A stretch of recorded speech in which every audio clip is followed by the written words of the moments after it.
Otep à tous, bien-aimés frères et sœurs. L'heure est grave en RDC. Elle est très grave.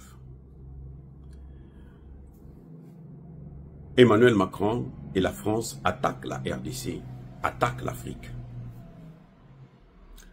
Je pense que ça, c'est la deuxième grande attaque de la France,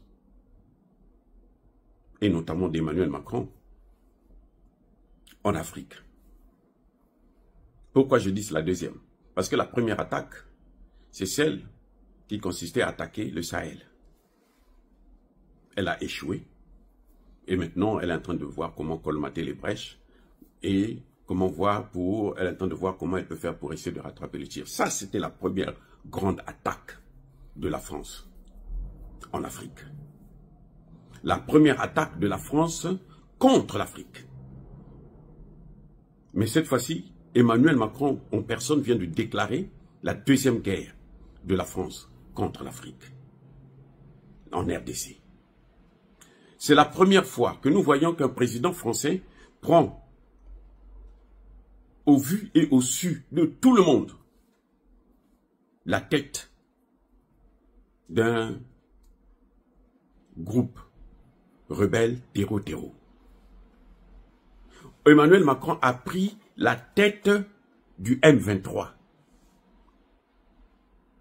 et a placé Paul Kagame comme étant son adjoint. Désormais, les décisions du M23 sont prises par Emmanuel Macron. Les amis, ce qui est en train de se passer, c'est grave. Les Français pensent que nous, on ne connaît pas. Nous sommes bêtes. Non, on n'est pas plus bêtes qu'eux. Eux, ils sont plus bêtes que nous. Parce que si eux, ils n'arrêtent pas leur président, eh bien, nous allons l'arrêter en Afrique. Vous savez, ce qui est en train de constituer, enrichir, alimenter le sentiment anti-français, c'est ce comportement de Macron. Ce qui est en train de augmenter le sentiment anti-Occident en Afrique, c'est le comportement de Macron et des Occidentaux vis-à-vis non seulement de Macron, mais vis-à-vis de l'Afrique tout entière. Je m'explique. Comment fonctionne l'Occident? D'abord, il faut dire que Emmanuel Macron est le premier président français qui ouvertement déclare la guerre à l'Afrique. Ouvertement. Il pense que l'Afrique a peur de lui. Non, les Africains n'ont pas peur de lui. Il y a des dirigeants africains qui ont peur de lui.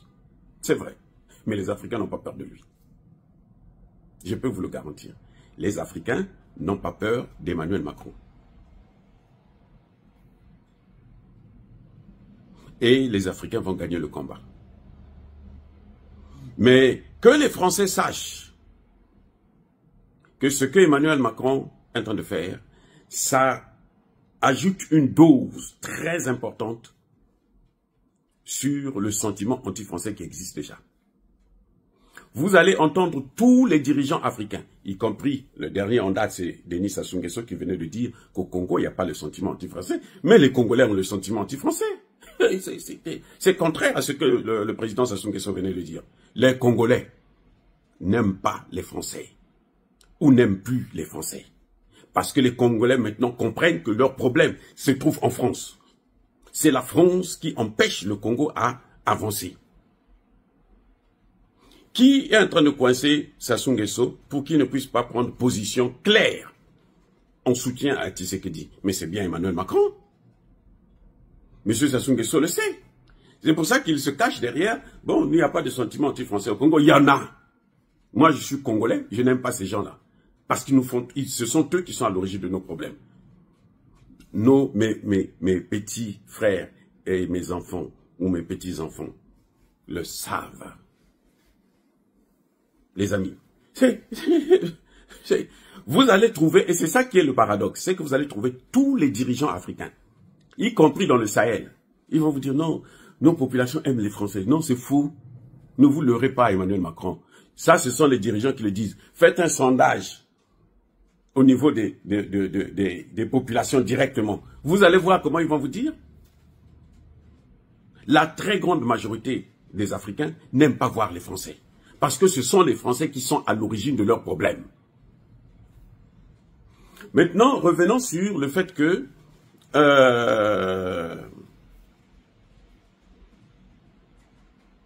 en RDC, il n'y a pas seulement la France, il y a aussi l'OTAN. Comment ça fonctionne? Ils ont décidé depuis 1885 de coloniser l'Afrique, de se partager le continent africain. Dans les années 60, il y a eu ce qu'ils ont appelé la décolonisation. Mais nous appelons ça la fausse décolonisation, parce que la vraie décolonisation, c'est celle-ci. La décolonisation de la RDC est en cours, actuellement. Ce qu'il y a, c'est quoi? C'est que, quand ils décident, dans leurs officines secrètes, mafieuses, tous y sont d'accord. Maintenant, quand la France se présente, parce que la France a eu le soutien des autres, mais les autres se cachent, et d'autres même soutiennent Tshisekedi. Ils vont lui dire non, on te soutient et tout, machin, tout ça. Vous avez vu les sanctions, l'Union européenne a sanctionné, l'ONU veut sanctionner, les États-Unis veulent sanctionner. Mais si la France réussit à faire tomber le gouvernement de Tshisekedi, parce que la finalité c'est ça justement, faire tomber le gouvernement de Tshisekedi, placer un rigolo comme Mbongo, hein, ce faux chrétien là, et puis maintenant, eux, ils commencent à gérer le pays, le couper en morceaux. C'est ça qu'ils sont en train de chercher. Mais dès que la France réussit à faire tomber Tshisekedi, vous allez voir tous les pays occidentaux venir. Vous voyez, ils sont en train maintenant, qu'ils sont rentrés dans Bukavu, ils sont en train de demander un cessez-le-feu. Pour que chacun garde ses positions. Le Congo garde ses positions, le Rwanda garde ses positions. Vous voyez, c'est-à-dire qu'ils sont en train d'un jeu criminel c'est-à-dire que, mais c'est des monstres. C'est des monstres, ces gens-là. Et ce cessez-le-feu là, vous allez voir bientôt, l'ONU aussi va demander le cessez-le-feu. L'Union africaine n'est pas capable de prendre la décision. L'Union africaine n'arrive pas. L'Union africaine a peur de prendre la décision. S'il faut aller vers dire à Kagame ces 4 vérités, et puis bon, on lui demande, on prend des sanctions contre Kagame. L'Union africaine n'arrive pas. Vous savez pourquoi? La pression occidentale. Tous les pays occidentaux soutiennent Emmanuel Macron. Emmanuel Macron parce qu'on trouve que non, lui c'est le plus courageux. Mais en fait c'est le plus idiot. Vous voyez, comme il est plus idiot que les autres, parce que tous les présidents de la France, de la 5e République notamment, sont tous des criminels. Ils ont tous tué beaucoup. Mais alors, ça se compte toujours par milliers.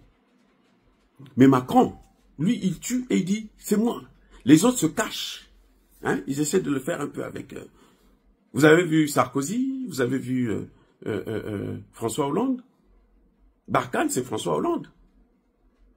Serval, c'est François Hollande. Donc c'est un tueur aussi. Un vrai assassin.